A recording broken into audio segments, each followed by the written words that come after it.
Hey guys, it's Shinoo with Kinetic again. Welcome back to our channel. Today I want to talk to you about this little road trip adventure I took this past weekend where I drove my Lotus Elise Outlaw to Spring Mountain Motorsports and buzzed a car around the track all day and then drove home. So for a lot of people, there's this romantic notion of being able to drive their street sports car to the track, hoon around all day long, and then drive home. In many cases, it's certainly possible, but there's always trade-offs in that sort of scenario. What I want to talk to you today is about a couple aspects, comfort and then performance.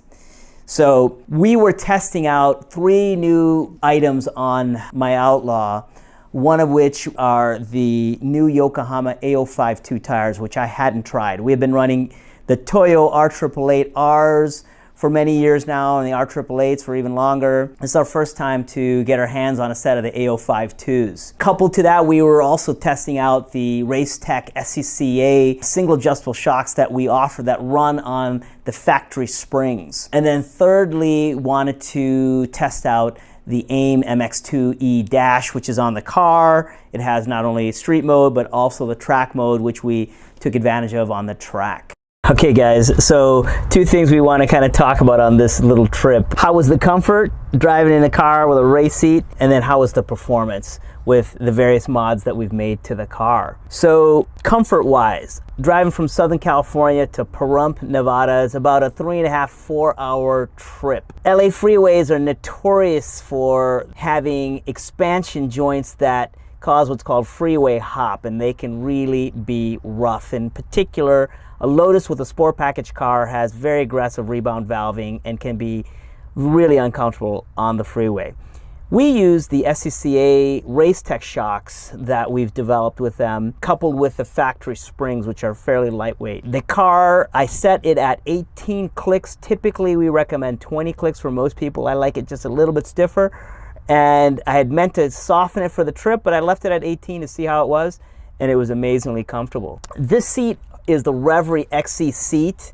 It's my absolute favorite seat in the Lotuses. This seat, the problem is that you can only run a 4-point or 6-point belt with it. The 3-point belt simply won't work. On this particular car, we defeated the 3-point belts anyways, so for me, this seat is fantastic, especially since we've got our own custom seat pad with extra lumbar support.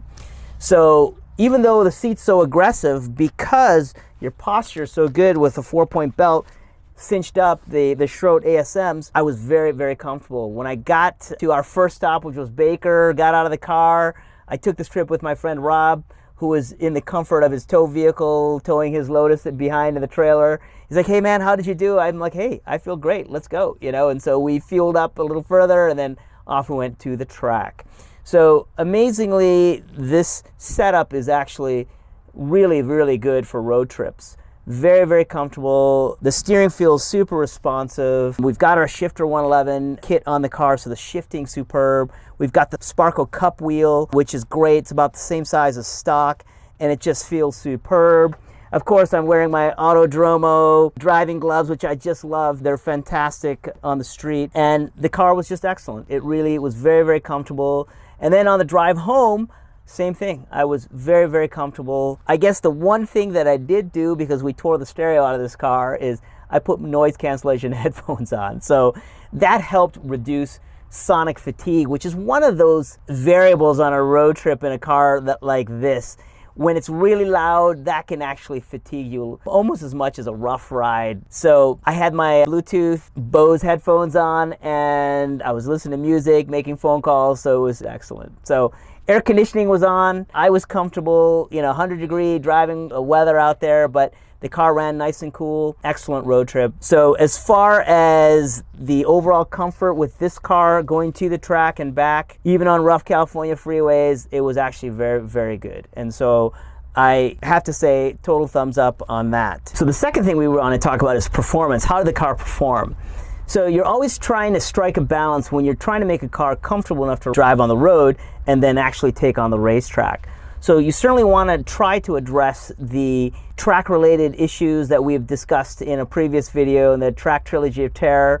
So this car has got a toe link brace in the back. It's got baffled oil pan. We didn't put a fuel tank in this car because my intention was to keep the fuel tank fairly full and see how it goes. Well, that reared its ugly head. So we'll get to that here in a moment. We also were testing out the G-Lock R10 pads, which is one of my favorite all-around pads. It's really a mid-level track day pad, so maybe a bit aggressive for some people. I prefer it on the street because then I don't have to swap out pads when I get to the track.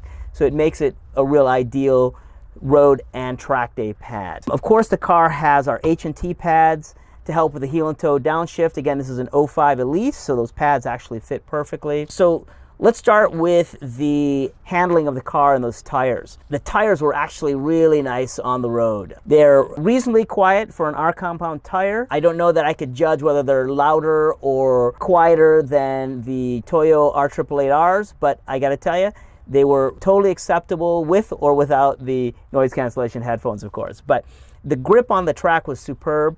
I set the car tire pressures at 26, 28 hot and just went out on the track and enjoyed the feel. The car provides superb feedback. Those tires work really well. Lots of grip. Parts of Spring Mountain had been resealed, so there certainly was some tire howl going on, but I think that's some of that coming partially from the new sealant that they put on the track. The brake pads were excellent. Again, worked well on the street, and then on the track, they work great. Are they as good as the R12s? No, not on the track, but they're certainly better than the R8s and much better than the stock pads. So if you like an aggressive pad on the street that you don't need to swap out, I would highly suggest the R10s. They will squeal on occasion when things get kind of cool. So as an example, after the track session was over and I was driving back, it would squeal a bit. And so as soon as they got a little bit warm again, the squealing went away. One of the cool things is when I did get back, we rinsed off the wheels. Our detailer, I told him about how you can just literally rinse the dust off. He couldn't believe it. We'll put a little clip in here to show you how well this brake dust actually cleans off of the wheels. I was running our Stella Corsas, which again is a 7 by 16 inch front wheel and an 8 by 17 inch rear wheel with stock tire sizes, 195s at the front and 225s in the rear. So anyways, the Track Trilogy of Terror issue that I told you reared its ugly head. I got to the track thinking I had about 3/4 of a tank. I think the fuel gauge on our AIM dash, much like the factory dash, can be a little bit optimistic and maybe somewhat unreliable. Well, my thought was to go out and do a session and then fill the rest of the tank with 95 octane because I had 91 in it. It was a really hot day, so I thought I'll just give the car a little bit extra insurance by putting a bit more octane fuel in the car. Not really worried about extra power. This is a naturally aspirated Elise. I wasn't really worried about that per se. Well, lo and behold, within the second lap, I was fuel starving the car at the exit of Pahrump 2. So there's a Pahrump 1 and 2 turns that are high G turns that are actually superb for oil starvation and fuel starvation testing. In fact, General Motors uses those corners specifically for that purpose. So unfortunately for me, second lap in, boom, fuel starve. Third, fourth laps, it just only got worse. So I exited and saw that the car needed more fuel, right? And went in there, filled in about 4 gallons of fuel, went into the car. So like we mentioned in the Track Trilogy of Terror, keep the fuel tank full.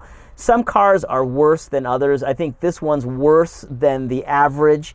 Generally, we would experience this at a half a tank. This car was obviously experiencing it before that. But once I had it full, I actually ran 2 more full sessions without any issue with fuel starvation, and it ran great without a hitch. So let's see, what else can I tell you about the track? The car was really kind of almost that ideal where you're looking for something that's going to be comfortable to get you to the track, yet you can have a lot of fun. Was it the fastest Lotus I've had on the track? Of course not. This car has no aero. It doesn't have our rear sway bar on it yet. It doesn't have our most aggressive suspension kit on it. It doesn't have our most aggressive brake pads. But I gotta tell you, for a car that you can take a road trip in and hoon on the track, this is a great combination. So I'm really, really happy with it. Definitely, it's kind of striking that right balance between road comfort and track day performance. So one of the cool things on this car from a performance perspective is this new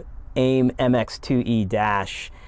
It was the first time for me to run it on track, and I gotta tell you, I really loved it. It was really cool. Let me pull the steering wheel off to give you a better view on it. It has a couple different modes. It's got a road mode, and then it's got the track mode, so the display changes appropriately. So on the track day mode, it gives you a lot more information that is appropriate for driving on track. It's got the shift lights, of course, which I found to be excellent because I have a harder time reading the numbers when I'm on track now. But shift lights are superb. I can keep my eyes focused on the track and I can see the shift lights and I can shift appropriately. But one feature on this dash that I really loved was the lap time predictor. It has a bar that if you're going slower than your fast lap, the bar starts to go in red and show you how far off the pace you are. If you're faster, it goes green to the other direction. You can kind of see it right here. It's really pretty cool. It's superb. I know next time I take the car back out on track, I need to get some video of that in action to really show you how cool that is. Overall, very, very happy with this. One of the other super cool features is because it has GPS, it identified where I was. It knew that I was at Spring Mountain. It automatically detected that. After I did a few laps, it figured out what track I was on, what configuration, and it started keeping track of lap times. Now, I could have preloaded that and configured it. This time around, I didn't. So you talk about the height of convenience. Just get out there on the track and it starts to identify where you're at and start giving you lap times almost immediately. So overall, super cool feature, something I highly recommend. You can see how AIM had spent the money, tooled up this wonderful bezel with the buttons on the side so you can control the menus on it, but plug and play, integrates beautifully. With the current factory, the old dashes are starting to fail. This has been a great little upgrade for people willing to spend the extra money. Okay guys, I hope you enjoyed that video. Like always, if you have any comments, please leave them down below and we will do our best to answer.